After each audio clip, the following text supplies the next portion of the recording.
The chemical principle that I'll be discussing is the Le-Chatelier principle idea on how the changes of the concentration regarding removing or adding products and reactants in reactions can disturb and change the position of the equilibrium.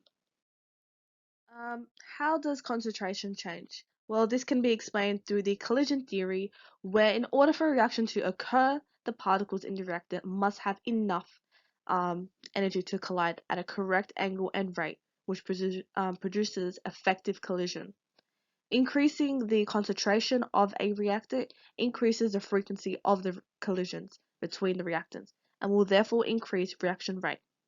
Over here we have an image of how which shows how low concentrations equals fewer collisions and how high concentrations of a reactant equals more collisions.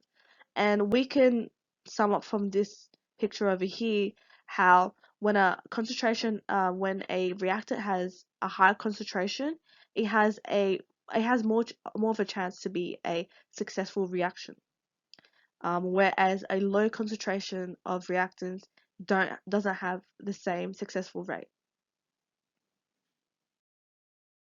Example graph is this one right here, figure 1. It shows a system which reached equilibrium and then was disrupted by the addition of more reactants. We can see from time 0 to time 1, equilibrium was reached. And between time 1 and time 2, we know the system was at equilibrium, because the concentrations of the reactants and the product is constant. So we can see a horizontal line over here which shows the constant of reactants and the constant of the product. Then at time 2, we know something happened from the spike in the graph, which indicates there was now more reactants, increasing the concentration suddenly. Between time 2 and time 3, the system is adjusting to this change, and at time 3, a new equilibrium position has been reached, and now the concentrations are again constant.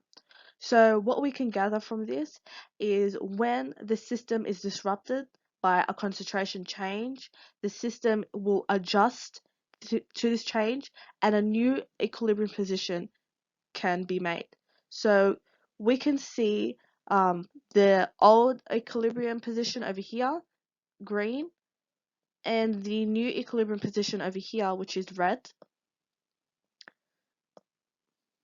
that has been made from the factor of concentration change.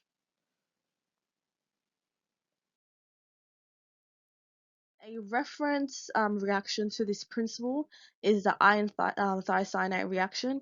Here you can see thiocyanate ions are added to an aqueous solution of Fe salt ions, which produces a red color of ion thiocyanate complex.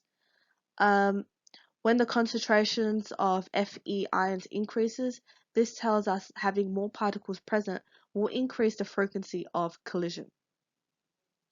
This change will upset the equilibrium since it is unbalanced and has been disturbed. And the new equilibrium position is eventually established with an increased percentage of products Fe SN2 plus ions. So to balance it out, the equilibrium position will move to the right. If one of the concentrations of the species is reduced, the equilibrium will shift towards its side of the equation, thus increasing concentration again to balance it out.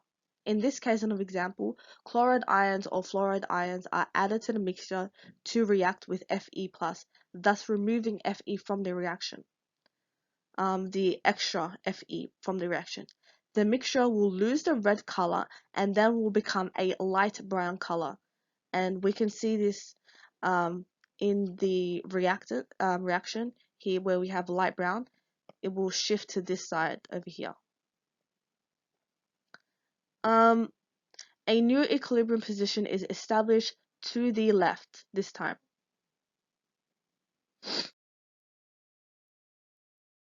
Okay, when performing this reaction, thiocyanates and iron cyanate solution, the safety precaution that must be taken is to always wear safety goggles and lab coats and gloves at all time. And the most important thing is to always wash your hands frequently while in the labs. The solutions to be careful of are the iron nitrates, which is irritant to the skin, and the potassium thiocyanate, which is moderately toxic. So accidentally putting it on in your mouth or that can be dangerous.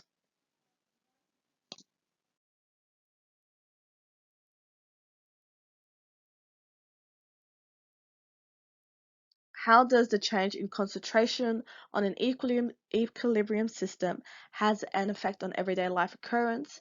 Now we can see this in the production of ammonia, or more well known as the Haber process reaction.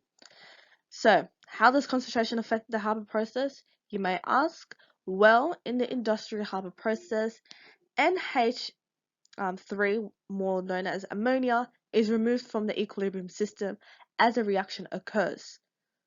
This leads to more nitrogen and hydrogen, obviously, because we removed the ammonia, which upsets the equilibrium as the system tries to make more ammonia. This results in a forward reaction that favors the NH3 product, and this obviously makes more ammonia. In the image on the right, we can see factors such as temperature and pressure also play a big role in the production of ammonia. So the production of ammonia is used for everyday life. So we can see it could be used. It is used as a refrigerating gas, purification of water supplies, and manufacture of plastic and household cleaning.